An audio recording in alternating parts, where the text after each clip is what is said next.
Hello friends, அனைவருக்கும் இனிய காலை வணக்கம். எல்லாரும் எப்படி இருக்கீங்க? நாங்கள் ரொம்பவே நல்லாயிருக்கோம்.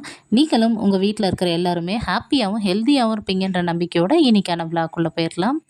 Welcome to Maharathan Times. நீங்கள் பார்த்துட்டு இருக்கிறது மகாரத்தன் டைம்ஸ். நான் உங்கள் ஜோதி. இன்றைக்கி இந்த வீடியோவில் என்ன ஷேர் பண்ணியிருக்கேன்னு பார்த்தீங்கன்னா, நம்மளோட ஃப்ரைடே ரொட்டீன் தாங்க.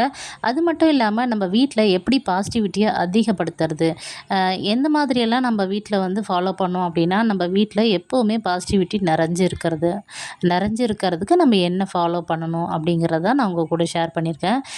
எப்போவுமே வீடு வந்து ஒரு பிரச்சனையாகவே இருக்குது சிஸ்டர். எப்போவுமே நம்ம நினைக்கக்கூடிய விஷயங்கள் எதுவுமே நடக்கிறதே கிடையாது.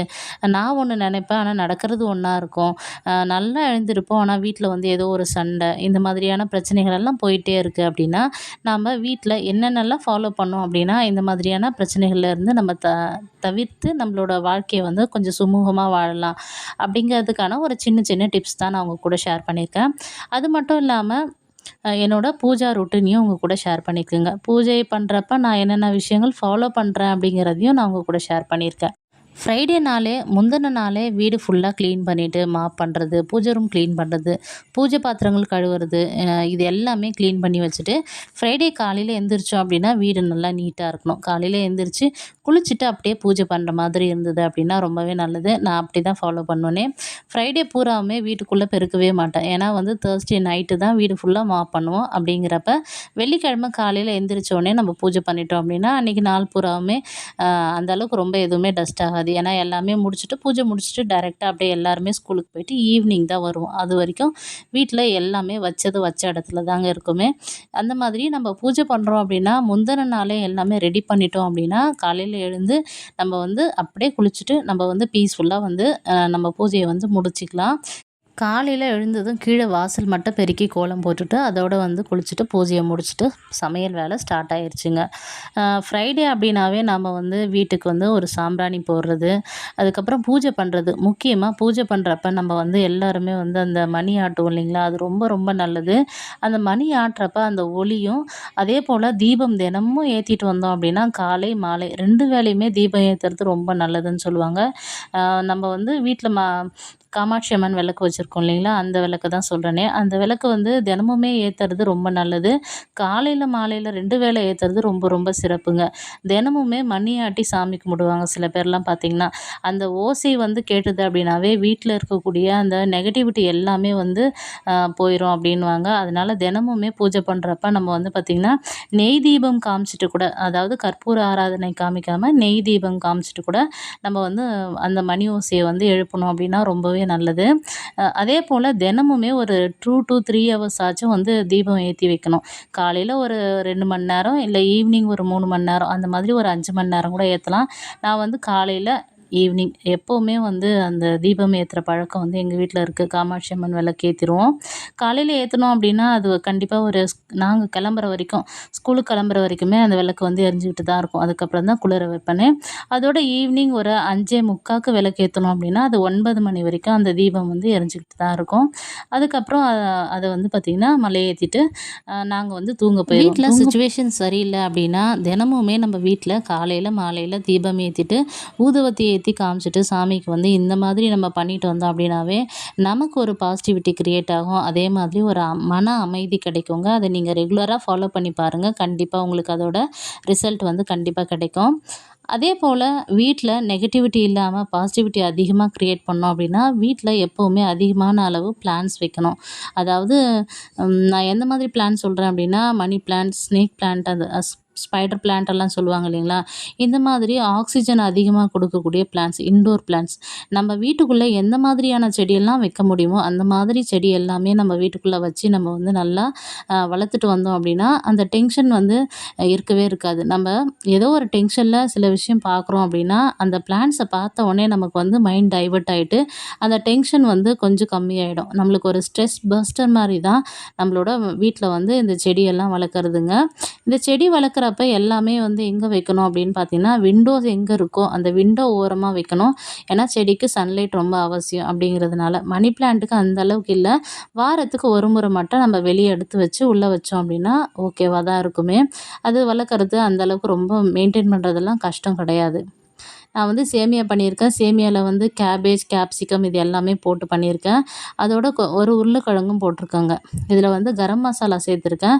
அதனால ரொம்ப சூப்பரா இருக்கும். பிரியாணி மாதிரி ஒரு நல்ல ஒரு ஃப்ளேவர் வந்து இருக்கும். இதோட தொட்டுக்கிறதுக்கு எதுவுமே பண்ணல. அதனால டொமேட்டோ கெச்சப் வச்சு தான் சாப்பிட்டோமே. ரொம்பவே டேஸ்டியா இருந்தது. இதில வெங்காயம், தக்காளி எல்லாம் அதிகமா சேர்த்து நம்ம வெஜிடபிள்ஸ் எல்லாம் சேர்த்து செஞ்சோம் அப்படின்னா ரொம்பவே டேஸ்டியா இருக்கும். அதிகமா தண்ணி சேர்க்கக்கூடாது. அதிகமா தண்ணி சேர்த்தோம் அப்படின்னா, அந்த சேமியா வந்து பார்த்திங்கன்னா, ஒரு மாதிரி ரொம்ப உதிரி உதிரியா இல்லாம தண்ணி வந்து அதிகமாயிரும். அதனால ஒரே ஒரு கிளாஸ் தண்ணி ஊத்திருக்கேன். ரொம்பவே சூப்பரா வந்திருக்கு. நல்லா வந்து பார்த்திங்கன்னா, உதிரி உதிரியா கையில ஒட்டாம சூப்பரா நல்லா வந்திருக்குங்க. இன்னைக்கு பௌர்ணமி. அதனால பௌர்ணமி பூஜை பண்ணலாம் அப்படிங்கிறதுக்காக, பௌர்ணமி பூஜைக்கு எல்லாம் ரெடி பண்ணிக்கிட்டு இருக்கேன். கலச பூஜை வந்து சில பேர் வந்து நிரந்தர கலசம் வச்சிருப்பாங்க. நான் வந்து மாசம் மாசம் மாத்தக்கூடிய அந்த மாதிரி தான் நான் ஃபாலோ பண்றேனே. அதில தண்ணி வைப்போம். நிரந்தர கலசத்தில வந்து அரிசி வச்சுருவாங்க. நான் வந்து தண்ணி, பன்னீர் இதெல்லாம் போட்டு வச்சிருக்கேன். அதனால மாசம் மாசம் பௌர்ணமி அன்னைக்கு கலசத்தில இருக்கக்கூடிய தேங்காய மாத்திட்டு பூஜை பண்ணணும். இன்னைக்கு வெள்ளிக்கிழமையும் கூட சேர்ந்து வந்ததுனால, இது எல்லாமே வந்து மாத்தி பூஜையெல்லாம் சிறப்பா முடிச்சுட்டேங்க. அதேபோல வீட்ல வந்து எல்லா ரூம்லயுமே வைக்கலாம். நமக்கு வந்து பாசிட்டிவிட்டி அதிகமா கிரியேட் பண்றது இந்த கல் உப்புன்னு சொல்லுவாங்க. நான் வந்து அகல் விளக்குல வந்து கல் உப்பு போட்டு அது மேல ஒரு லெமன் வச்சிருக்கேன். இந்த மாதிரி நீங்க பாத்ரூம்ல கூட வைக்கலாம்.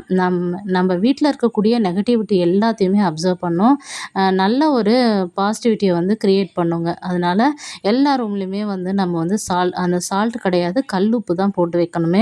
இத வாரம் வாரம் நம்ம வந்து பூஜை பாத்திரங்கள் கழுவுறோம் இல்லைங்களா? அப்ப கையில படாம எடுத்து சிங்க்ல போட்டு தண்ணி விட்டுட்டோம் அப்படின்னா, அது எல்லாமே கரைஞ்சு போயிரும். அதுக்கப்புறம் வாரத்துக்கு ஒரு முறை மாத்தி வச்சிரணும். இந்த சாரி வந்து புதுசா வாங்குனேங்க. இதோட ரேட் வந்து 395 தான். ரொம்பவே நல்லா தான் இருந்தது. அதேபோல வீட்ல நுழைவாயில் அப்படிங்கிறது ரொம்ப முக்கியம். இந்த நிலைவாசல் அப்படிங்கிறது ரொம்ப ரொம்ப அவசியம். நிலைவாசல்ல தான் நம்மளோட அந்த குலதெய்வம், இஷ்ட தெய்வம் எல்லாருமே இருப்பாங்க அப்படின்னுவாங்க. அதனால கூடுமான அளவுக்கு நம்மளோட நிலைவாசல எப்பவுமே மங்களகரமா வச்சுக்க பார்க்கணும். நிலைவாசல் பூஜை பண்ணுறது மட்டும் இல்லாமல் நமக்கு வந்து கிடைச்சது அப்படின்னா மாவிலை கிடைச்சதுன்னா அதை வந்து தோரணமாக போட்டு வைக்கலாம். ஏன்னா வந்து மாவிலை தோரணம் ரொம்ப ரொம்ப நல்லது அப்படின்னு சொல்லுவாங்க. நான் அதே போல் வீட்டுக்கு வெளியில் வந்து ஆகாச கருடக்கிழங்கு வந்து கிடைக்கும். அது வந்து இருந்தது அப்படின்னா நாட்டு மருந்து கடையிலேருந்து வாங்கிக்கோங்க. அதை நல்லா கழுவிட்டு குங்குமம் மஞ்சள் எல்லாம் வச்சு அதையும் நம்ம கட்டி விடலாம். அதுவும் வந்து வீட்டில் வந்து ரொம்பவும் நல்லது. பாசிட்டிவிட்டியை வந்து அதிகமாக க்ரியேட் பண்ணணும்னு சொல்லுவாங்க. எந்த ஒரு நெகட்டிவிட்டியும் நம்ம வீட்டுக்குள்ளே வராமல் தடுக்கும் அப்படின்னு சொல்லுவாங்க. வெட்டி வேர் இருந்ததுன்னா அந்த வெட்டி வேரை வந்து கட்டி நம்ம நிலைவாசல்ல தொங்க விடலாம். இதெல்லாம் நம்ம ஃபாலோ பண்ணிட்டு வரலாம். அதேபோல் வீட்டில் நம்ம கண்டிப்பாக வாரத்தில் 2 நாளாச்சும் சாம்பிராணி வந்து காமிக்கணும். சாம்பிராணி போட்டோம் அப்படின்னாவே வீட்டில் இருக்கக்கூடிய அந்த நெகட்டிவிட்டி கண்டிப்பாக வந்து இருக்காது. அதாவது நமக்கு வந்து ஒரு பாசிட்டிவ் எனர்ஜி வந்து கிடைக்கும். நமக்கு நம்மளோட மைண்ட் வந்து ரிலாக்ஸ் ஆகும். நீங்கள் ட்ரை பண்ணி பாருங்கள். இந்த சாம்பிராணியில் என்னெல்லாம் போடுவேன் அப்படின்னு பார்த்தீங்கன்னா, வெண்குங்குலியம், சாம்பிராணி, பால் சாம்பிராணி, மருதாணி விதை போடுவேன். அதேபோல் வெண்கடுகு, குங்குலியத்தில் வந்து கருப்பு குங்குலியமும் இருக்குது. அதுவும் கிடைச்சா வாங்கிக்கலாம். இது எல்லாத்தையும் 5மே வாங்கி எல்லாமே வந்து யூஸ் பண்ணுங்க. எல்லாமே சூப்பரா இருக்கும். மைல்டா தான் இருக்கும். ரொம்ப அதிகமா புகை வராது. வீசிங் ப்ராப்ளம் இந்த மாதிரி எதுவுமே வராதுங்க. அதனால வாரத்துக்கு 2 முறை கண்டிப்பா வீட்டுக்கு வந்து இந்த மாதிரி சாம்பிராணி காமிச்சா ரொம்பவே நல்லது. நீங்க ட்ரை பண்ணி பாருங்க.